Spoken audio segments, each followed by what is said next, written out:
லக்ஷ்மி, இப்போ உன் மனசு எவ்வளவு வேதனையா இருக்குன்னு என்னால புரிஞ்சுக்க முடியுது. ஆனா இப்ப நாம வருத்தப்பட்டுட்டே உட்கார்ந்துட்டு இருந்தா என்ன பண்ணணும்னு யோசிக்க முடியாது. இப்ப மித்ராவை எப்படி காப்பாத்தணும்னு யோசிக்கணும். ஆமா அண்ணி, நம்ம போலீஸை நம்பி உட்காந்துக்கிட்டு இருந்தா வேலைக்கு ஆகாது. நம்மளால முடிஞ்ச வரைக்கும் நம்மளும் ட்ரை பண்ணி பார்ப்போம். நாமளும் தேடினாதான் அண்ணனை கண்டுபிடிக்க முடியும். இப்ப மித்ராவை கிட்னாப் பண்ண அந்த டீம் பணத்துக்காக பண்ணிருப்பாங்களா, இல்லைன்னா வேற ஏதாவது காரணத்துக்காக பண்ணிருப்பாங்களான்னு எனக்கு தெரியல. எனக்கு என்னவோ பணத்துக்காக தான் பண்ணிருப்பாங்கன்னு தோணுது. இல்ல விவேக், இத கண்டிப்பா பணத்துக்காக செஞ்சிருக்க மாட்டாங்க. இத அவங்க கண்டிப்பா வேற ஏதோ காரணத்துக்காக தான் செஞ்சிருக்கணும். அது என்னன்னு நாம தெரிஞ்சுக்கணும். அதை தெரிஞ்சுக்கணும்னா யார் இதை செஞ்சிருப்பாங்கன்னு நமக்கு ஒரு சின்ன ஆதாரமாவது கிடைக்கணும் இல்லையா? அந்த மாதிரி எந்த ஒரு ஆதாரமும் கிடைக்காம நாம எதை வச்சு தேட முடியும்? எப்படி யோசிக்க முடியும்? இப்ப நம்ம பிரச்சனைக்கு தீர்வு கிடைக்கணும்னா என்ன நடந்துச்சுன்னு யோசிச்சா மட்டும் பத்தாது. பிரச்சனை எங்க இருந்து ஆரம்பிச்சதோ அங்க இருந்துதான் நம்ம யோசிக்கணும்.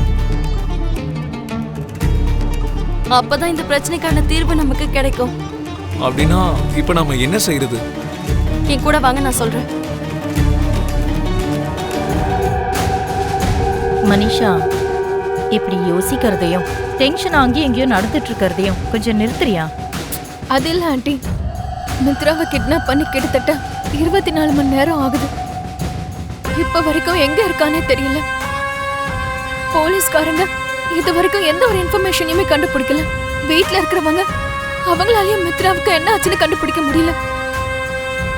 அதனாலதான் நானே ஒரு 4 அடி முன்னாடி எடுத்து வைக்கணும்னு நினைச்சிட்டு இருக்கேன். மித்ராவை நான் எப்படியாவது கண்டுபிடிச்சு தீருவேன். ஆகாயத்துக்கு நான் ஏணி போட போறேன், பூலோகத்துல தோரணம் கட்ட போறேன்னு சொல்லி தேவையில்லாத விஷயத்தையெல்லாம் யோசிக்காத மனுஷா. என்ன ஆண்டி நீங்க இப்படி சொல்றீங்க? ஒரு பக்கம் மித்ரா ஆபத்துல இருக்கான்னு தெரிஞ்சும் கூட வீட்ல என்ன அமைதியா இருக்க சொல்றீங்களா? நான் ஒன்னும் உன்னை சாப்பிட்டு சும்மா உட்கார சொல்லல. அதுக்குன்னு மனசை போட்டு குழப்பிக்கிற அளவுக்கு நீ ஃபீல் பண்ணாதன்னு சொல்றேன். ஒரு பக்கம் போலீஸ் தேடிக்கிட்டு இருக்காங்க, இன்னொரு பக்கம் சம்யுக்தா அவங்க தேடிக்கிட்டு இருக்காங்க. இதுல உனக்கு எதுக்கு டென்ஷன்?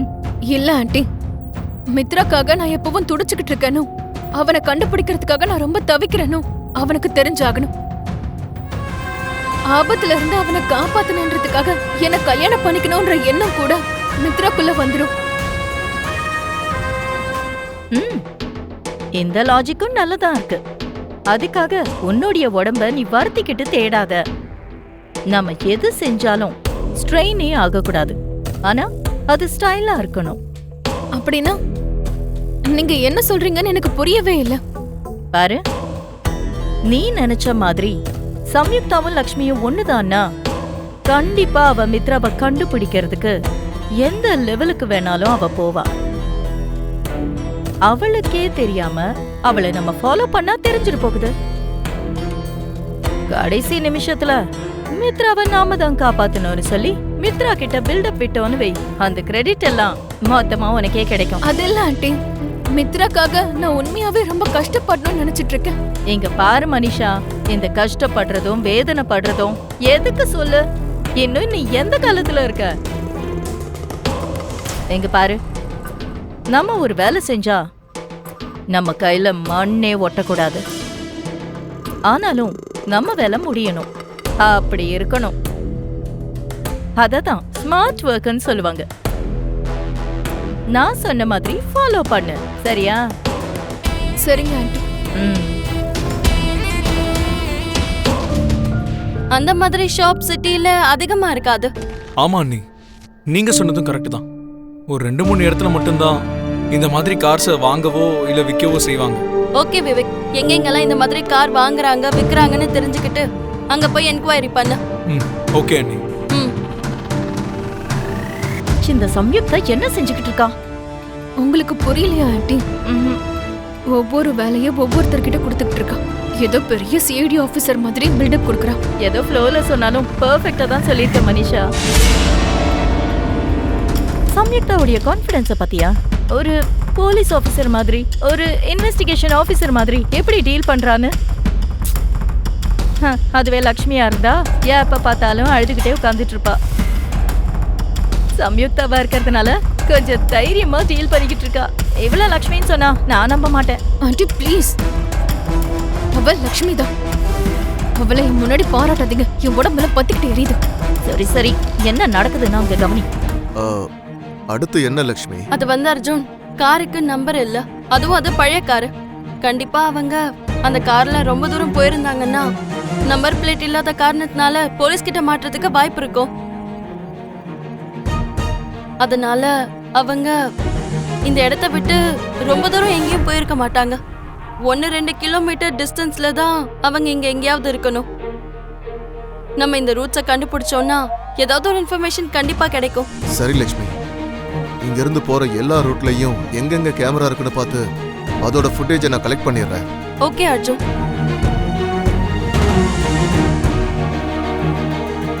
அக்கா, இப்ப நாம என்ன செய்ய போறோம்? இப்ப நம்ம அர்ஜென்ட்டா இந்த ஏரியா எஸ்ஐய சந்திக்கணும். எஸ்ஐயவா? எதுக்காக? சொல்றேன் வா. வா வா வா போலாம். இந்த ஃபைல்ஸை செக் பண்ணி என்ன பண்ண போறீங்க? கொள்ளையடிக்கிறவங்க கொலை பண்றவங்களோட ஃபைல்ஸ் எல்லாம் எங்களுக்கு வேண்டாம் சார். வெறும் கிட்னாப் பண்றவங்களோட ஃபைல்ஸ் மட்டும் தான் எங்களுக்கு வேணும். இதுக்கு முன்னாடி கிட்னாப் பண்ணவங்க தான் இப்பவும் கிட்னாப் பண்ணிருப்பாங்கன்னு நீங்க நினைக்கிறீங்களா? ஆமா சார், அதுல எந்த டவுட்டுமே இல்ல. ஏன் சொல்றேன்னா சிசிடிவி ஃபுட்டேஜை பார்க்கும்போது அவங்க செஞ்ச கிட்னாப் ரொம்ப பிளான் பண்ணி பண்ணிருக்காங்க, ரொம்ப ப்ரொஃபஷனலா செஞ்சிருக்காங்க. அப்படின்னா அவங்க இதுக்கு முன்னாடியும் இப்படி நிறைய தடவை கிட்னாப் பண்ணிருப்பாங்க. அதனால தான் அவங்க டீட்டெயில்ஸ் வேணும்னு கேட்டேன். சார், கிட்னாப்பர்ஸ் உடைய மொத்த லிஸ்ட் இதான் சார், பாருங்களேன்.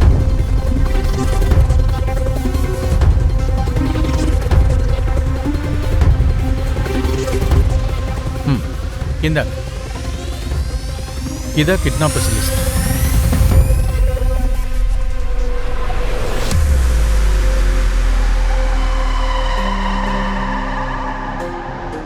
எக்ஸ்கியூஸ் மீ, இந்த கார் எங்கேயாவது பார்த்தீங்களா? தெரியாதுங்க.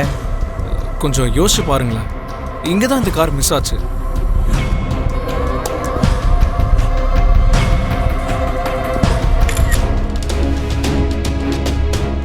இது எல்லாத்தையும் நாங்களும் பார்த்துட்டோம். இதுல ஒண்ணு கூட அந்த கிட்னாப்போட மேட்ச் ஆகவே இல்லை. சார், ஒரு ஹெல்ப் பண்றீங்களா? சொல்லுங்க. இதுல சின்ன சின்ன கிட்னாப் பண்ணிருப்பாங்கல்ல, அவங்கள தவிர்த்து பெரிய லெவல்ல கிட்னாப் பண்ணவங்களோட லிஸ்ட் எனக்கு கொடுக்குறீங்களா? இதுல நிறைய பேர் ஜெயில இருக்காங்க, சில பேர் விடுதலை ஆயிட்டாங்க. இப்போதைக்கு பாத்தீங்கன்னா ஒரு சில பேர் தான் கிட்னாப் பண்றாங்க. அவங்க ஃபோன் நம்பர் ஏதாவது கிடைக்குமா? கண்டிப்பா.